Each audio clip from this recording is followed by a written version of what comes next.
to take control. Extra, read all about it. Left 4 Dead coming to take control. Lock and load, steal souls and watch it explode. Dispatch the death squad and watch it go. Serial killers, cadavers, murderous psychos. As the hour goes, it takes the time. Expires as we live dead, revitalized. Surprised by the high with red still in our eyes. The pleasure is all ours to give you the power. This is the maniacal hour.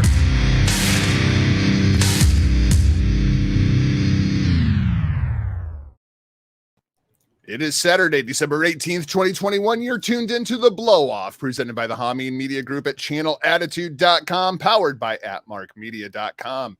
On today's show, Jimmy T and I, we're talking all kinds of stuff. We've got Lesnar Reigns, we've got Bobby Lashley, Kevin Owens, Wrestle Kingdom, Stardom, AEW, and surely a whole lot more. But before we dive in, it's my obligation to remind you this is a podcast by the fans for the fans, bringing you all the news to this news from across the professional wrestling world. Find the show online at theblowoffpod.com. My name is Dr. Jargo, PhD, and I am joined alongside the GAG from the PWC. He's the COVID kid. It's my man, Jimmy T. Jimmy, welcome back to your show, my friend. Thank you. Thank you very much. And what a week we've got again in wrestling, man. We've got a lot to talk about, Jargo, and I'm looking forward to it. You know, there is so much going on, especially as things are picking up over in Japan as we head towards Wrestle Kingdom, AEW with Winter is Coming, Raw, SmackDown building towards day one.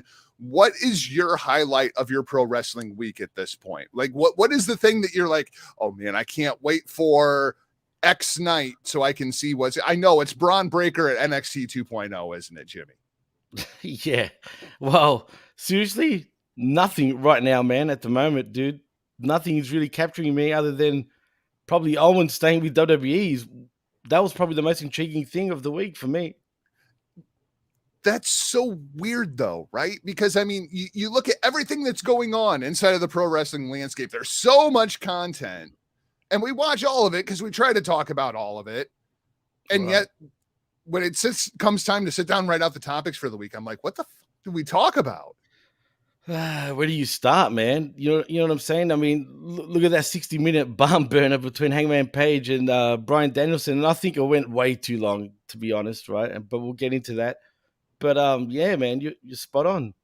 It's so odd to me that there's so much content and yet we don't know what in the world there is to talk about. It's just seems very, very strange. Very, very strange. Shout out to the chat room. We got Michael Davis. We got Mr. Cromwell, as well as Brailsford James over there in the chat. You can find us in the chat room, whether it be YouTube, Twitter, or Facebook.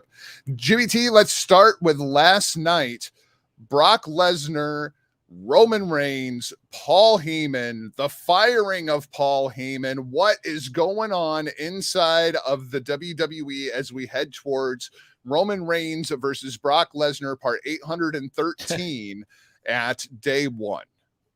You tell me, dude. Where do we go from here now? I mean, shit. It is literally part, 903,000? Who the fuck knows, right? I mean, yeah, I don't know, man. Where do we go from here? What happens with Heyman now? Well, I mean, I am intrigued because, I mean, at least this time around, things are flipped, right? So, Right. I mean, typically it's Roman Reigns being shoved down your throat as a babyface that nobody wants to cheer, and Brock Lesnar, the big bad heel that we're supposed to boo, but everybody really, really secretly wants to cheer because he's a badass. So at least this time we have the casting right. We have the douchebag Roman Reigns. We have babyface Viking Brock Lesnar. And they're going to be facing off for the championship of the universe. I mean, like, at least I'm intrigued by the matchup this time around. It doesn't feel so forced. No, you're right. I mean, at the end of the day, anytime I see these two go at it, even though we've seen it how many times, there is some sort of new story behind it. You know what I mean? It's not just the same old shit. Like, so I'm all for it, man. I'm always for it. At the end of the day, I mean, what other program would intrigue you right now other than them two? Well, I I mean, mean, seriously. there's not really any other stars inside of the And that's my WWE at this point. point. I mean, Right. you got Brock Lesnar, you got Roman Reigns. Those are their two headliners, as far as I'm concerned. I do think Drew McIntyre is going to fit into this thing. I still feel like we're going towards a triple threat at WrestleMania for the championship of the universe. Whether Drew win the Royal Rumble or whether he just challenged Brock outright, because let's face it, Drew McIntyre inside of the narrative has Brock Lesnar's number for one reason or another. So, I Right. mean, I can see babyface Brock being like, I need to whip this dude's ass because I ain't whipped this dude's ass yet. And, maybe they give Roman 6 weeks off after Brock beats him for the championship of the universe. Roman shows up and it becomes a triple threat. Like, it just seems like that's where we're going, looking at the landscape and the events that WWE has coming up.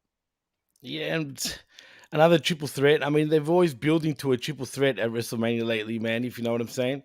So Yeah. whatever. Like if Kevin Owens does win the WWE championship, was it the WWE championship he's going for? Yeah. Okay, so not the Universal one. That would be interesting. But as far as the Universal Championship goes, where do we go? Yeah, I mean, Roman Reigns probably will still recapture that damn belt, man. It's probably hold it for another year. Well, and then we have the other part of the equation, and our friend Paul brings it in. A babyface Heyman just doesn't seem right. I don't know why. Well, Nah. I can tell you why, because it's Paul Heyman, and Paul Heyman should never be a babyface because Paul Heyman is a douchebag, and he's a well-documented douchebag over the course of the year. So it's very, very hard to get people to cheer for Paul Heyman on an elongated period of time.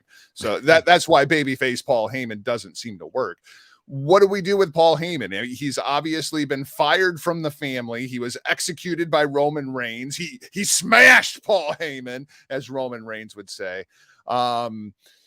So now Paul Heyman goes crying to Brock with his tail between his legs, I assume. And perhaps Brock, plays around with Paul Heyman, kind of like he's playing around with Sami Zayn. And that'll be a lot of fun. But Paul Heyman finds himself on his ass once again. What do we do with Paul Heyman at this point? Is Paul going to bring in the killer of killers? Yes. Is that what we're going to do? Paul's going to bring somebody else in to add to this, 3-man clusterfuck.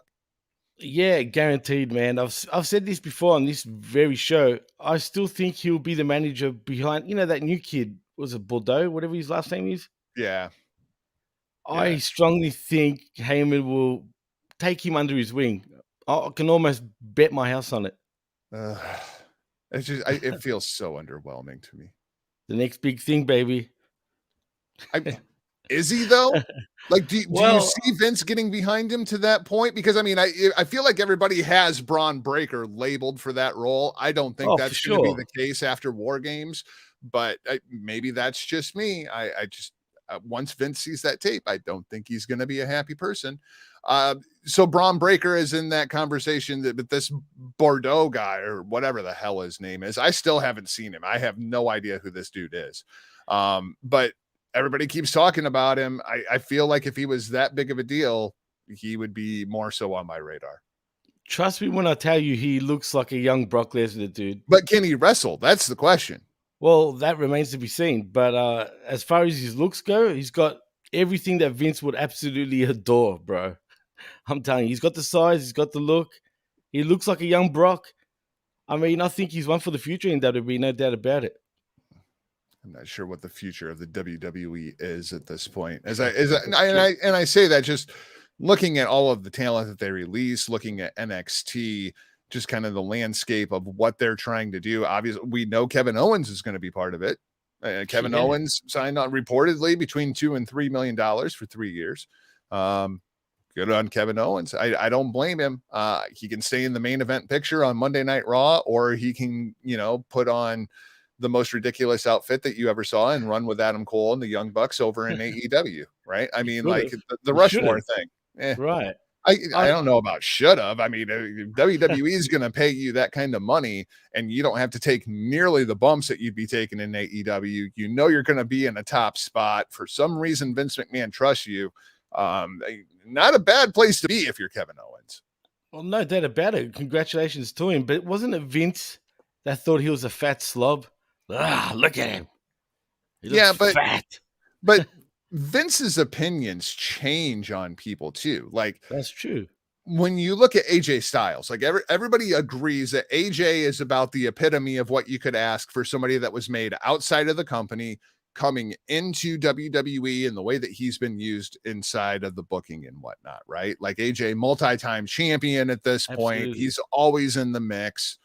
But it took AJ Styles flying from South America to Detroit to go out and have a 5-star match with Finn Balor on zero notice in order for that to happen. Like the biggest thing that happened that night was AJ proving to Vince, I'm a company guy. You can trust me. If you need me, I will be there. He got over with Vince McMahon that night.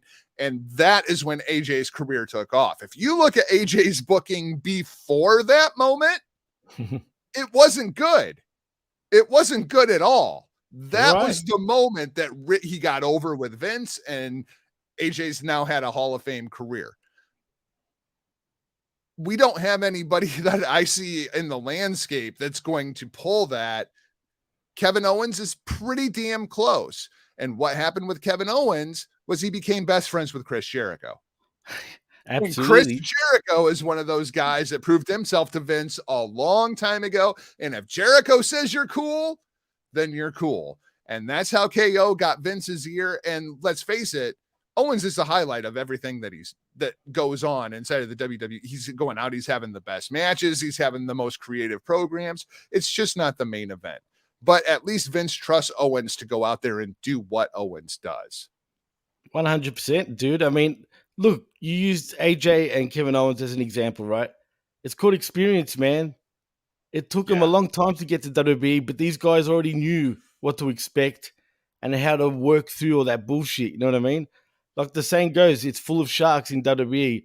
These guys knew how to play the game and got over with Vince. And Kevin Owens went from being the guy that I assumed was going to eat the pin on day one to now the guy that I assume is going to win the championship at day one. I mean, you think? I mean, shit. Why not reward the guy, right? Well, and I feel like when you look at everybody else inside of that match, Seth Rollins does not need it in any way, shape, or form. I agree. You could make the argument to keep it on Big E, not going to complain there. Bobby Lashley certainly does not need the WWE championship at this point. Owens needs something, he needs something going forward. Maybe it's the championship. I mean, but I would not be upset if they find a way to keep that title on Big E. Yeah, I mean, I'd rather see a KO championship run again, dude. It's been a while. It's been a long time. And to be honest, man, with Big E's run, I'm not that impressed. What more could Big E be doing for you to like him as the WWE champion, as their lead babyface at this point? Just be more serious, man. I mean, I know he tries to be, but just I can't take him serious sometimes, dude. Remember when he used to be NXT champion and he'd do the chest pump and he'd do the five-time thing? I could take him more serious back then. Now all I see is New Day over and over and over again. You know what I mean? Does he really need to gyrate himself all the time, man? Like, come on. I mean, I was a big advocate for turning Big E heel just to get away from all that crap, and then you could turn him back babyface, but he would have a more serious demeanor to his character. I like Big E's championship reign. I mean, when I look at the landscape on Monday Night Raw, I don't feel like he could be doing more than what he's already doing as far as how he's been booked. You know what I mean? The problem with all of the WWE champions at this point for me, and this includes Roman Reigns, is there's just not the roster depth. Like you've got 2-3 guys in that main event mix, and that's all they've got to work with. Like it's not like they have a whole roster full of opponents just set up waiting to go and contend with Big E at this point. Well, whose fault's that? Well, I mean, that's on the company though. Like exactly. But I'm saying as far as Big E, the performer, I don't know what more we could be asking of the guy playing championship wrestler on Monday Night Raw in 2021 going into 2022. Well, maybe I just want it like a complete change. You know what I mean? I want to see something different. I want to see what else Big E can actually do and how versatile he truly is. You know what I mean? Like, I just want to see something different. I've seen this Big E in tag team form for years now already. Essentially, he's still the same Big E. Just the only difference is he's pushed to the main event status. There's a lot of characters in pro wrestling, and I feel like this goes across the board, where when they rebrand themselves and get themselves a new gimmick, they just stay inside of that gimmick until it's time to change up the gimmick. Right. And then there's other performers like Chris Jericho that it's just a progression of the same character. And that I feel like Exactly. is what gets over with the fans. That's what Exactly. connects you with the performer. I can look at Lionheart Chris Jericho in 1996, 1997, and it is the same character that I see currently with Fozzy and inside of the Inner Circle on AEW. It's just been a progression of the character, and his personality has evolved with the Exactly. character. It's not like you just take everything that Chris Jericho has ever done and throw it in the trash when he comes back for his next run. It's just the progression. And that's what I feel like is missing. Like, this Big E character is the same Big E character that he was when he joined the New Day like 5-6 years ago. There's no Exactly. progression. The Right. same thing with Woods, the same thing with Kofi.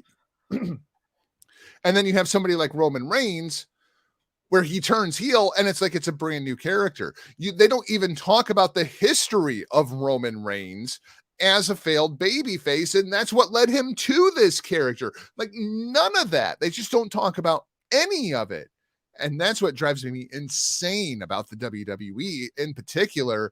But I feel like it's across all of professional wrestling. There's just no progression of the characters. Yeah, and that's the difference, man. It's called evolving, like you said before. That's what gets guys over, and that's what I want to see from Big E. Like, he can still be Big E, obviously, right? But evolve into something else, man. If I want to see, I don't know what I want to see. I just want him to take it way more serious and, like, put more of an effort in, representing the company as your champion just a little bit more. You know what I mean? Maybe I'm asking for too much, but that's just how I feel. Well, and I feel like AEW is not necessarily the contrast, but right now it's kind of the head of two prisons, right? Because you have Hangman Page, who clearly falls into that category for me. Like, he is still the same Hangman Page that I saw in Ring of Honor like 5 years ago. Yeah. Like, the character isn't progressing. And then on the other hand, you have Bryan Danielson, who just turned heel out of nowhere for no apparent reason. Like, you and I saw the seeds that they were planning, We but did. We did. I still feel like this is the role that was intended for Moxley, right? Like, he was supposed to be the guy opposite of Hangman Page turning heel. The Danielson thing, I feel like it was coming, but it was much further down the road. So in a way, I give them a pass for that. And then on the other side, it's just like, we are fighting so hard to get people to dislike Bryan Danielson, because while I don't feel like Daniel Bryan and Bryan Danielson are the same character, it's still the same performer, right? Absolutely right. And we love Daniel Bryan. He's the baby face of a generation at this point. So you bring in Bryan Danielson, you have to, number one, convince the audience this is a different character. But we're fighting so hard going uphill against the tide because people want to cheer Bryan Danielson. On the other side, you have your babyface world champion who's trying to get over as a babyface world champion. That the one thing that was really profound to me was the crowd seemed 50-50. That Yeah, they crowd did. should not have been 50-50. It should have been 90-10. Absolutely. But I want to add, though, during that match, I don't think the American feed would have showed this, but when they would go to commercial, I'm not talking about picture to picture, right? Picture in picture. I'm talking about on the Fight TV feed.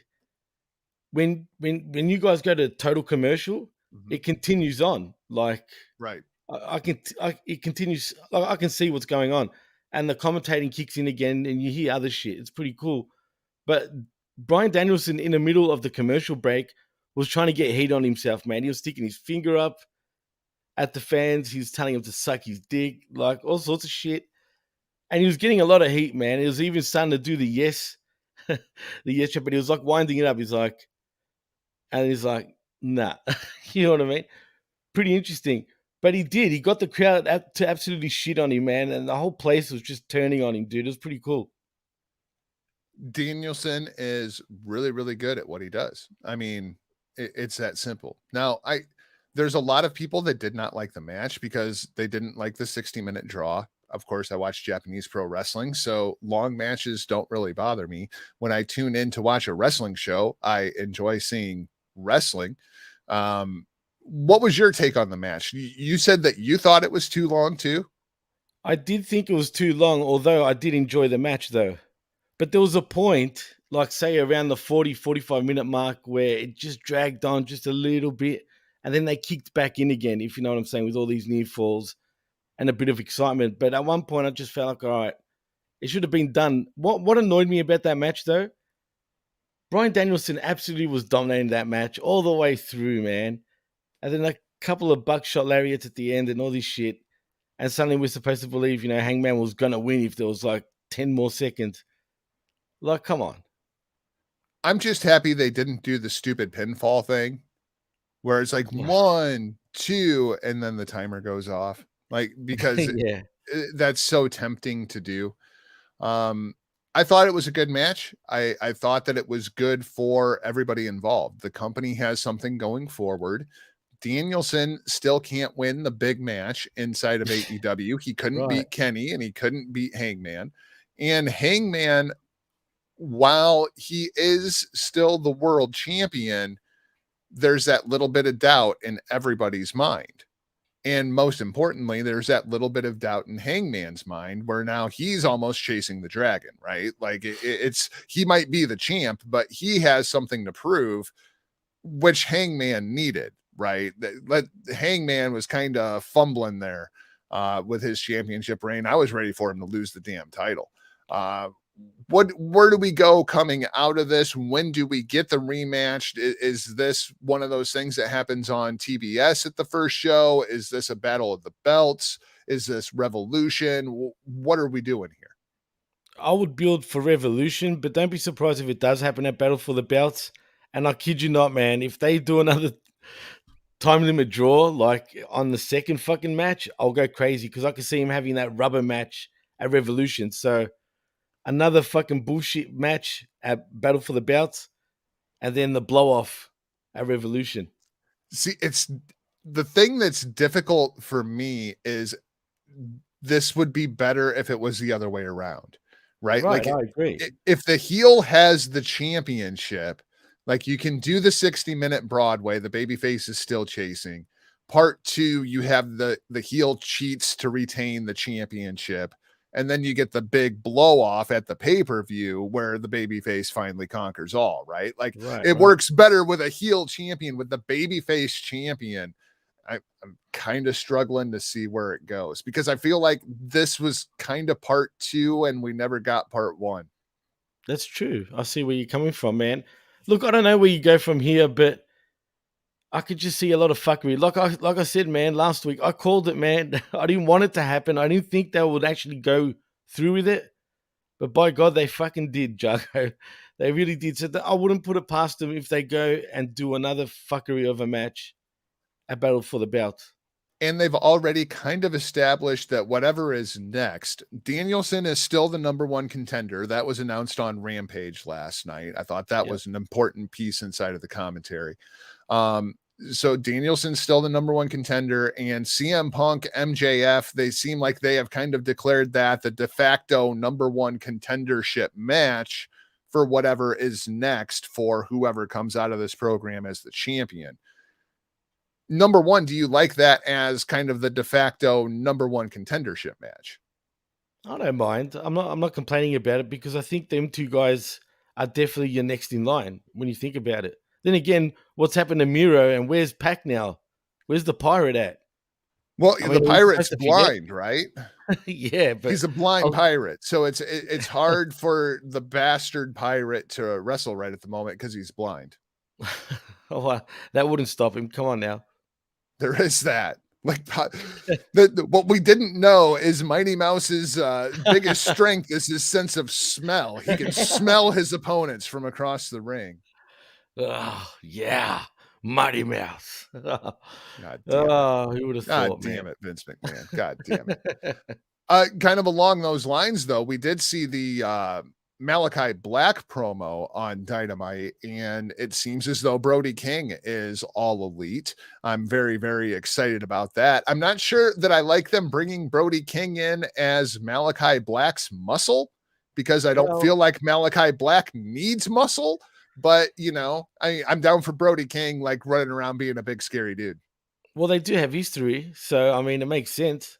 Yeah, no, I mean it makes sense, but I mean, why not? I mean, I think he'll be a great fit, but that's exactly what he's going to be, though, Jago. He's going to be muscle. Let's be honest, right? He oh, I won't even just say want him to dude. Gonzo bomb everybody.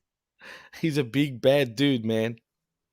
Well, and I guess the thing that I wanted to talk about here, right? So I have the AEW roster pulled up, and I feel like this roster is so miscast at this point because you've got guys like Adam Cole, who's playing a heel, clearly should be a babyface. You've got Hangman Page that they just can't seem to figure out exactly what they want to do with. Andrade, I guess is Andrade supposed to be a heel at this point? Who the fuck knows, dude? I don't even know what he's supposed to be. And what's happened to him? Suddenly they've forgotten him too? Well, that's what happens when you feud with Cody. You disappear. That's I right. mean, that's pretty well established. Who else is on this roster that we feel like is totally miscast? We're fighting the tide with Bryan Danielson. People want to cheer FTR, which is FTR definitely miscasted, man, in my opinion. but would they work as baby faces? That's the question. I think they could because they're a throwback, man. People love throwbacks. So yeah, I think they could pull it off. Christian is miscast as a babyface. Chuck Taylor miscast as a babyface. CM Punk as well, CM Punk. Cody Rhodes is kind of a story all onto himself at this point. Colt Cabana, I think, is supposed to be a heel, but he's Colt Cabana. Like, there's no way people are going to boo that guy. Dante Martin and MJF we'll talk about here in just a couple of minutes. Darby Allin, the character should be a heel, but he's too much of an undersized baby face to be a heel. So that's kind of the problem with Darby. Evil Uno clearly should be like an absolute monster heel. I feel like everything. Eddie Kingston should be a heel, but they've got him framed as a baby face. It's ridiculous, man. I mean, Moxley, they wanted to make a heel. Now there's no way, right? Like Moxley, when he returns, is going to be super baby no face. way. It'd be great though if he just turned on everybody. Kenny is going to probably come back as a baby face, I'm guessing. More than likely. Seems like that they're kind of teasing turning Jungle Boy heel, which it seems way too soon for that for me. Leo Rush being portrayed as a baby face, and that guy is clearly a douchebag that we should be booing. Luchasaurus is Luchasaurus. Private Party, to me, should absolutely be baby faces with their in-ring style. The Young Bucks, people just want to cheer. I feel like 3/4 of this roster is backwards. Malachi Black, they're portraying as a heel, and everybody wants to cheer the guy. It's true, man. I mean, Penta should be one of your top 3 solo heels, and instead he's running around with Rey Fenix as half of the tag team champions. I realize people love the Lucha Brothers, but they're so much better as singles. Rey Fenix is probably the best in the world. We don't talk about being the best in the world. And Penta doing what Penta is doing right now is just a waste of that guy's talent. Peter Avalon, by the way, is the best wrestler on this entire roster. Sammy Guevara, portrayed as a babyface, clearly should be a heel.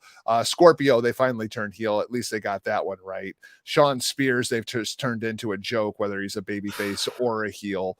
The Butcher and the Blade, supposedly, right now, seem seem like they're supposed to be baby faces to me, which I don't quite understand. It seems like we're teasing the Wardlow babyface turn when he's clearly a monster heel on that roster. Absolutely. And Trent is an interesting one to me because I did notice Trent's gear typically is very, very bright, very, very colorful. You've got like the eyeballs and stuff. He almost looked like a member of the Dark Order with the shaved head last night on Rampage. Like it was just like blue and black trunks. True. That's a good spot, Jargo. I mean, that's a great spot, which I never actually thought about. Maybe there's something to that. Absolutely. I wish that they would just get their roster right with the way that people feel about these characters. In Cody at this point, I've come to the conclusion he's clearly just trolling people. Like when Cody came out, when he came out for the Sammy Guevara challenge, right? When he goes to leave, he almost goes through the heel entrance and then he stops and kind of turns and then goes through the babyface entrance. It's like, okay, he's self-aware. Cody's clearly trolling us at this point. Do we get the Cody heel turn officially on Dynamite against Sammy Guevara? Or honestly, is that on Rampage, actually? That might be the Christmas night show. Rampage, yeah, you're right. Yeah, man, I don't have a fucking clue, man, because something inside of me tells me there's a part of him that still wants to be cheered, yeah. I mean, we saw on Rampage, was it Rampage, right, where he came out? Yeah. Are you telling me he wasn't asking for sympathy? He was asking for the sympathy friggin' pop, dude.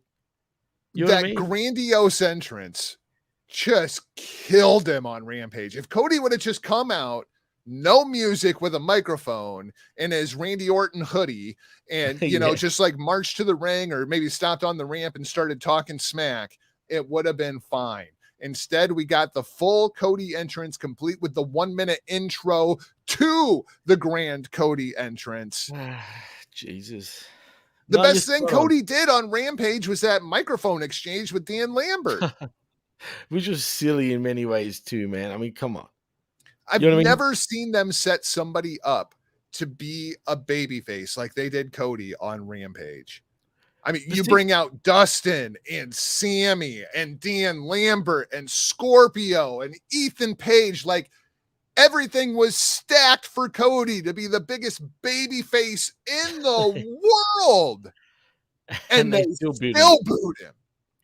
They still booed him, man. I mean, Cody, and this is, look, I know you're saying he's trolling the fans, and he is, right? But a part of me feels this wasn't intended to get like this. I think shit got out of control for him, and he's scrambling in many ways, man. You know, playing both ways. I mean, that was the last ditch. That was the Hail Mary of Hail Marys. You've got the three most unlikable guys in the company, Ethan Page, Scorpio Sky, and Dan Lambert. They go out there, they talk smack about how stupid all of the fans are in the arena. They're getting mega heat. And then Cody comes out and gets booed. His brother comes out to save his ass. They pop for his brother. Cody starts to make a comeback and he gets booed.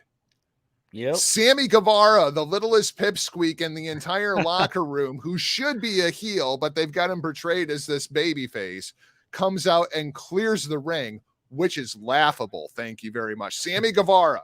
You've got Dustin and Cody can't take out the Men of the Year and Dan Lambert, but Sammy freaking Guevara comes out and clears the ring, tells Cody, I got you. I respect you as a man. Like, I got you. Like, this has got to be set up for the Cody heel turn, man. Because if there was ever, we're going to take all of the shit that we have and throw it against the wall to see if we can get you cheered. That was that match on Rampage or that segment. No, you're spot on, man. And that's how it came across, man. I was cringing. I was literally like it doesn't help. This is exactly why people don't like you, Cody. Exactly. And that's the part where I'm saying, like, yeah, he's self-aware, but at the same time, is he truly self-aware? Because I don't think he meant to get to this position. I truly think he's scrambling to get that baby face sort of like, you know, like he wants to be a baby face, dude. That's what I think. And the thing that drives me nuts is the second that Cody goes through the heel tunnel or comes out of the heel tunnel, they're going to pop. That's really? The thing. That's the part that bugs me. Like, they're going to pop. I want him to get that X-Pac heat, dude. You know what I'm saying? Even if, just boo the shit out of him, man. Even as a heel, Just let him have it. let him have it, man. Exactly. Screw him. And He it's one of earned the it. things that's driving me nuts right now about the year-end awards that I'm seeing all these different places are putting out. And you know who's going to win heel of the year on like every single award show? Roman Reigns. Oh, Because absolutely. everybody loves heel Roman Reigns. And it's like, wait, but you're not supposed to like heel Roman Reigns. That You're was not all. That supposed to was the like plan. him. That was the master plan by Vince all along. And You know, it was me, Austin. It was me all along. This is his way of trying to troll the fans, man. By like, look, they're cheering him. You know what I mean? That's what he wanted all along, right? it's just not good. It's I'm just telling you, not dude. good. It is I what don't it know, is. man. I like at a certain point, I wish we could talk about the narrative and what they are portraying on the show rather than, oh, well, we have to respect the performers and how is the company using them. And like, there's so much behind the scenes that sometimes Yeah, I just wish, can we just talk about the narrative? you're And the right, man. narrative is all wrong. Well, maybe that's the problem. The fact that we look into this shit way too deep and don't look at it for what it really is. I think, I think that is an issue, but it's too late now, Jago. Yeah, We're all right. invested. You know what I mean? So, Yeah, but I no think that kidding. does have a big part. Like, really, it really plays a big part in this. And that's one of the things I think I like so much about Japanese pro wrestling is the performers don't pull back the curtain like that. No, that's right. They totally respect the art form of professional wrestling, bar none. And they don't have the pro wrestling media like we have in this country that's just constantly like digging for shit. You know what I mean? It's just Well, they do have the media, except they take it serious, man. Like it's an it's actual covered. sport, Yeah. I right? mean, but they don't have like the dirt sheet media that's like Yeah, no, constantly never. talking about, you know, controlling the narrative inside of the company and the creative decisions. And like it's covered more like a sport where it's just straight, it's played straight, you know, and it's so much better Absolutely. that way. And that's probably why I enjoy Japanese wrestling more so than anything else. When it's Yep. great, it's great. You know what I'm saying? Let's talk about Jack's lack of surprise. Any Fight Club watchers will get that. MJF versus Dante Martin, and then the lights go out, and you have Yep. FTR out there, and I think there was a lot of people that thought that it was going to be Wyndham Rotunda. There was a lot of people that thought that it was going to be the Briscoes coming to pay back FTR after what happened at Final Battle. And the atrocity that was. I absolutely hated that portion of this segment. It was just booked all wrong. And instead, we get Sting, Darby, and then CM Punk trying to make a political statement in Texas. This kind of went over like a fart in church.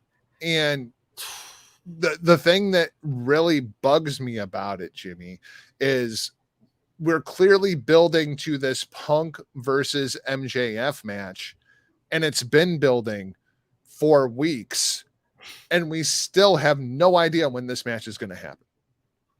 I'm cool with that, actually, Jago. I'd rather them sort of slowly burn this feud. You know what I mean? But the problem is they didn't slow burn the feud. The problem is they blew their load on night They one. did. Right. Oh, you You can't know what top I night mean? one. Yeah. They Like should have saved that for later. you can't Absolutely. start that hot and then just go cold and say, Yeah. oh yeah, we're going to wait, for 10 weeks before we actually have this match. It's like you can't start that hot and then pull it back like that. Just doesn't seem to work. And that's the thing, man. You think two guys like Punk and MJF would actually know that, right? You'd think. So then how the fuck did they blow their load so quick? Well, I don't because know, just man. because Punk and MJF know that doesn't mean that Tony Khan realizes that. Tony Khan's the Right. one that's still booking the television. Well, speaking of MJF, have you heard WWE trying to make a play for him, even though his contract expires in 2024, I believe?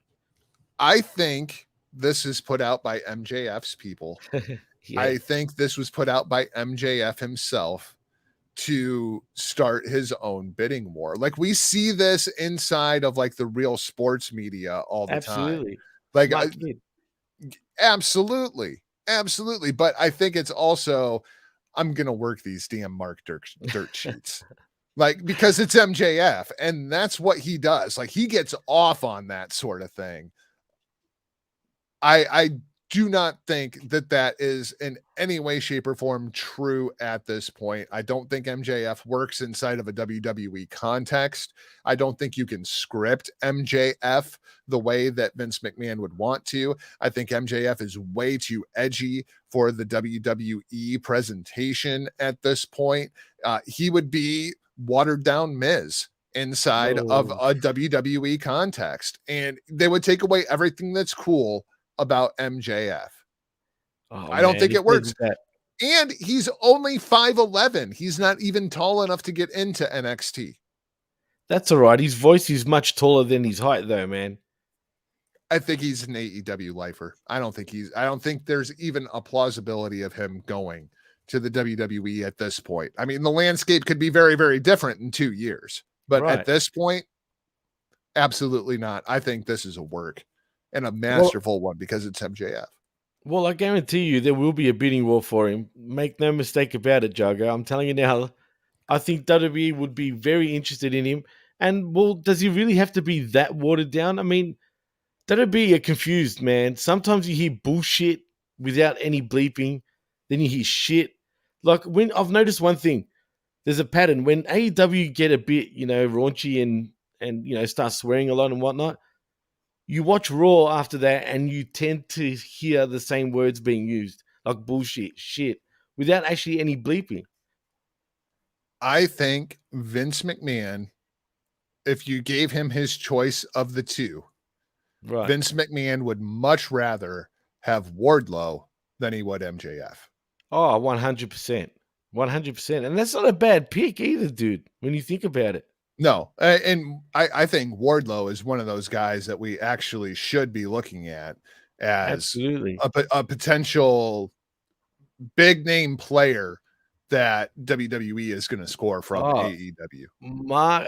I'm telling you now, Jago, this guy, whether it be WWE, whether it be AEW, is going to be a big star in the next, 5 years, say, within the next 5 years. Yeah, I think so. I really do.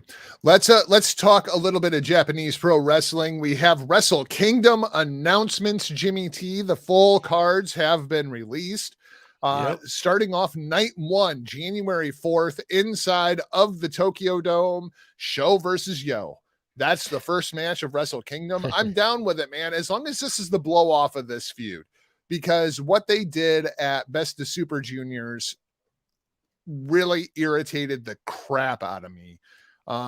You have Show come out and interfere in the match between Hiromu Takahashi and Yo in what was already a very long match. It's not like we have to heat up Show versus Yo. Like the history is there. I'm happy to see that it's happening at Wrestle Kingdom. I'm a little disappointed it's the first match, but they want to start off hot. I think this is actually a great pick to kick off Wrestle Kingdom. Absolutely. I think that's a great pick to kick off Wrestle Kingdom. And yeah, man, I think it will be the blow off. I mean, it's at Wrestle Kingdom. I mean, what better way to end this shit, right? Well, I mean, if we're going to get a blow off, I mean, these two guys are going to at least once a year inside of Best of Super Juniors. Oh, for sure. Definitely. You're going to get Show versus Yo. And this is going to be one of those continuing stories that could go for 5-6 years. I mean, it's just one of those things. The way that Japan books things, former tag partners, it's going to happen. No doubt. Then we get into the watering down of Wrestle Kingdom, Jimmy. Yeah. And this is my complaint. When you go to 2 nights, you end up with matches like these on Wrestle Kingdom, and this is not a Wrestle Kingdom match to me. Rocky Romero, Ryusuke Taguchi, and Hiroshi Tanahashi take on El Phantasmo, Taiji Ishimori, and Kenta. We will see Tanahashi and Kenta on night 2, but I don't need preview tags the night before. Third matchup, Los Ingobernables de Japón. That's another $50, Mr. Rhodes. Tetsuya Naito, Sonata, and Bushi versus the Great Empire, Ospreay, Great O'Khan, and Jeff Cobb. I hate 6-man matches on Wrestle Kingdom, even though that should be good. Then we start getting into your special matches. And probably the first one that I need to talk to you about, Jimmy, Kazutori Shibata making his grand return to the ring versus, we don't know. They haven't told us.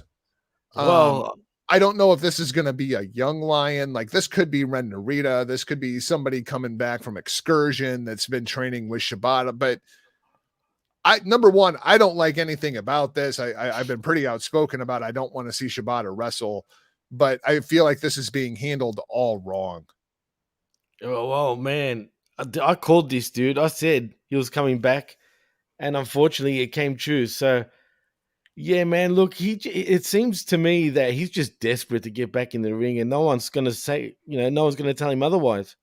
I mean, he just wants to be back in that ring.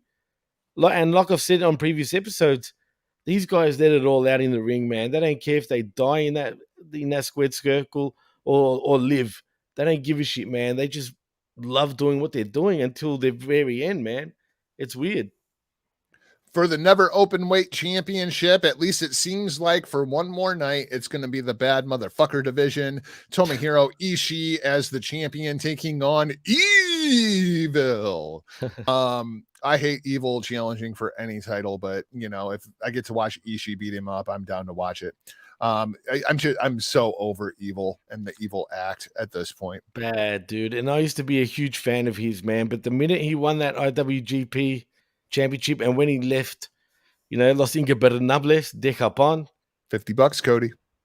$50, Cody. He's been nothing but fucking crap, dude. And now he's just slid straight down the pecking order, man.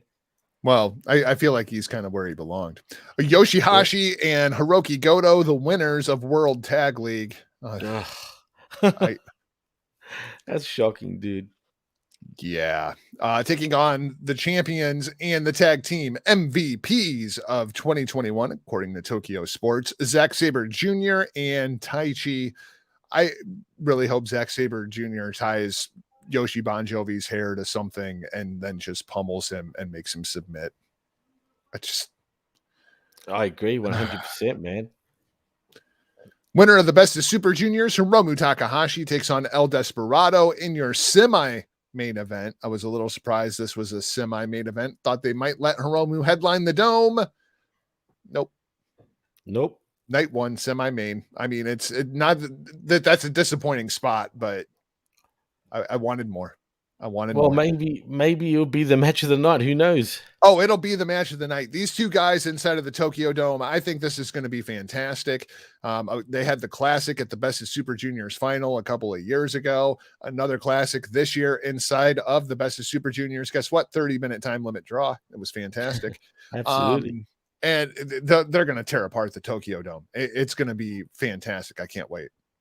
Man, I agree. But, man, I can't wait to get that Naito Takahashi match that we've been all wanting to see that never happened. It seems like it's building a little bit, too. Hiromu's talking a little bit of smack. Interesting, because that match could have easily been the main event of this show. Yeah. Oh, absolutely. But your main event, I don't think anybody is complaining. The fourth defense of the IWGP World Heavyweight Championship for your current and reigning champion, Shingo Takagi, against the G1 Climax winner, Kazuchika Okada. The winner moving on to night 2 to unify the championship. Jimmy, Shingo has been named the Tokyo Sports MVP of 2021. I think Shingo is probably the best professional wrestler in the world during 2021. He had an incredible run. Unfortunately, then he won the championship, and something has changed with Shingo since he has won the championship. And I'm not sure what it is, but it just doesn't feel as cool. It doesn't feel as dangerous. He's still going out there and having great matches, but it just doesn't feel the way that it should. Okada, on the other hand, the second half of 2021 got himself into impeccable shape, and the Rainmaker has returned. I think it's time, right? Absolutely, it's time. I'm sorry, Jago, but it's true. It's time. And is it the curse of Okada on that IWGP World Championship? Because everyone that's won it after Okada recently, including Kenny, let's be honest, man. As much as we love Kenny, his IWGP title run was pretty poor. Let's be real here, right? Oh yeah, Do you agree? absolutely. Well, think Absolutely. about it. And now even Ospreay's, because of himself, obviously he didn't have a great run. Now you got Shingo. I don't know what's going on, but Evil's another one. He's a great example. The minute he won the bout, he just slid. And Well, I Evil hate to never say should it. have won those belts. No, he shouldn't have. But even Shingo, man, ever since he's won the title, he just doesn't seem himself. I don't know what it is exactly, In the but something's meantime, you have missing. Okada walking around with, the most beautiful championship belt in all of professional wrestling, the IWGP World Championship version 4, rather than, the IWGP Divas Championship that Shingo is running around with. Divas Um, Championship. Oh that's man. what it looks like. It looks like a gold-plated Divas Championship to me. Oh boy. So, okay, we go with Okada. I think Yep. we both agree Okada wins that belt. 100%. And Yep. brings back that version 4 championship, man.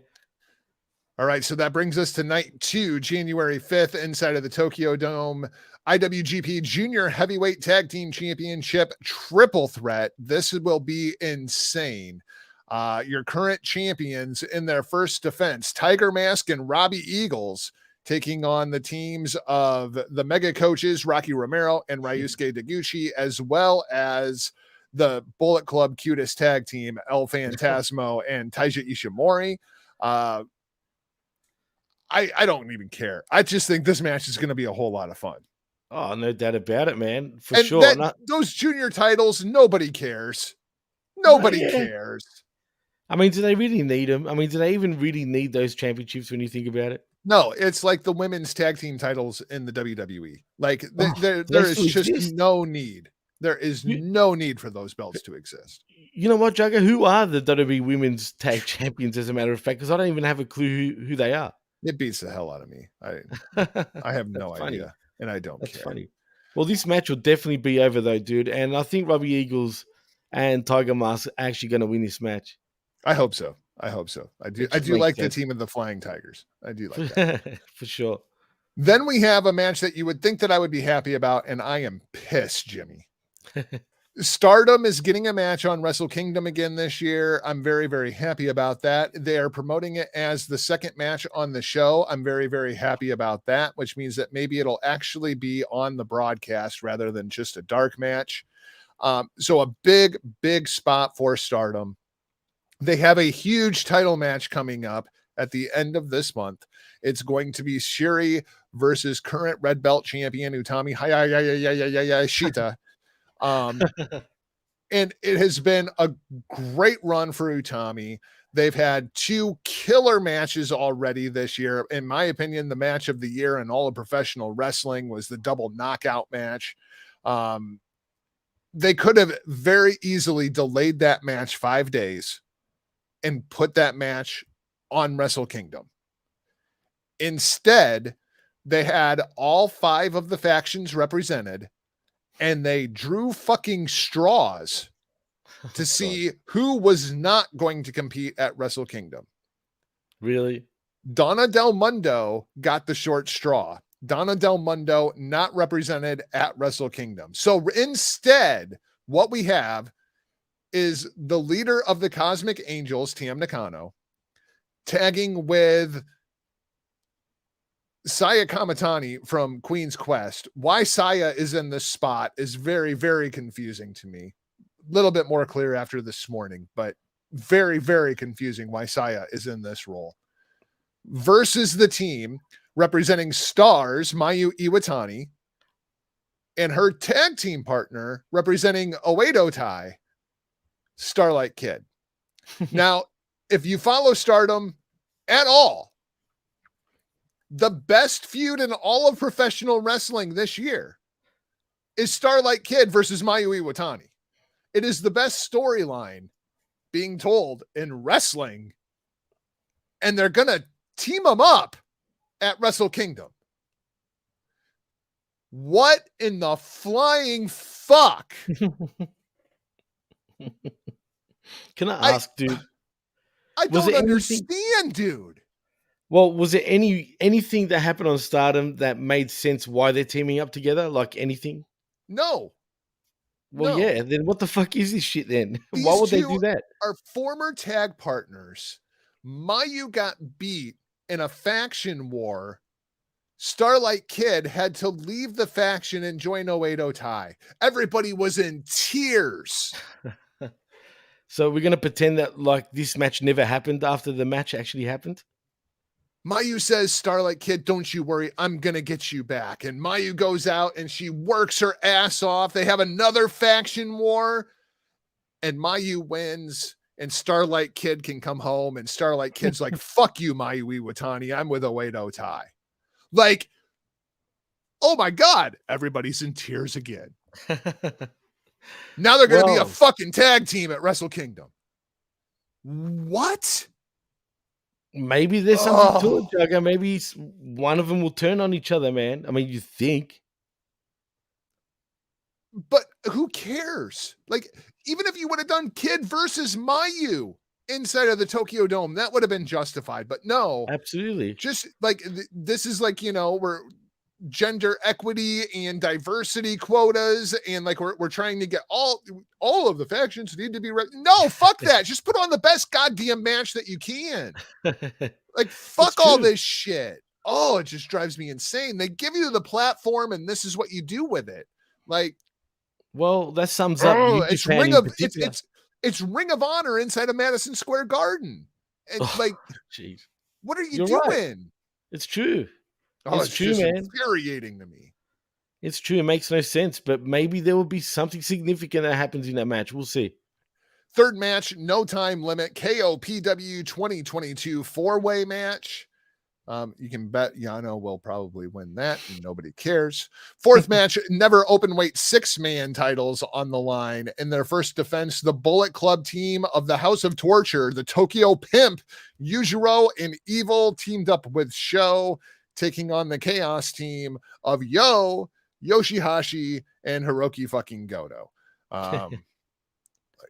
Cool. Don't care. Sonata versus the Great Okan. Don't care. I just don't care. I can't stand the Great Okan anyway. So your top 3 matches of Wrestle Kingdom Night 2. Tetsuya Naito tangos with Jeff Cobb. I'm very much looking forward to that matchup as they continue to try to elevate Jeff Cobb up the card. Like, he is going through everybody, man. He went through Tanahashi, then he went through Okada. Now that he's on to Tetsuya Naito, they are giving this dude every rub that they possibly can. And I feel like Jeff Cobb is making the absolute most of it. Oh, absolutely, man. He's totally evolved into something even better right now, Jago. And like we were talking about earlier about, you know, character evolution. This is a great example of it, man, because this Jeff Cobb is an absolute monster and is a completely different version of Jeff Cobb to what we knew before. Jeff Cobb basically undefeated all year with the exception of matches against Kazuchika Okada. And then inside of a tag match, Tetsuya Naito pinned him.